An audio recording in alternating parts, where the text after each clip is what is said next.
আসসালামু আলাইকুম রহমতুল্লাহি ওবরাকাতু। আজকে পবিত্র জুমার দিন। তো জুমার দিন উপলক্ষে আমি একটি ফজিলত সম্পর্কে জানিয়ে দিতে চাই।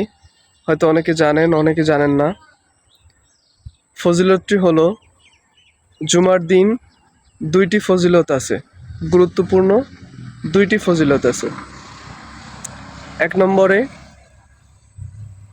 যে ফজিলতটা, যদি কারো হালাল রিজিক থাকে, যদি কারো ভিতরে আকীদা ঠিক থাকে,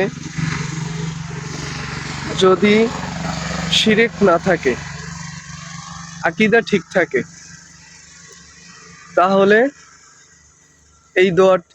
এই আমলটি সে করতে পারে। এবং জুমার দিনের ফজিলত বলতে হাদিস অনুযায়ী একটা, কিন্তু এটাকে ব্যাখ্যা করে আলেম ওলামারা দুইটি করেছেন।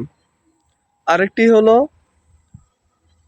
আসরের পর থেকে মাগরিব পর্যন্ত এই সময়টাতে 2 রাকাত নফল নামাজ পড়ে আল্লাহর কাছে দোয়া করলে আল্লাহ দোয়া কবুল করেন, তবে উত্তম মাগরিবের আগ মুহূর্তে। ধন্যবাদ।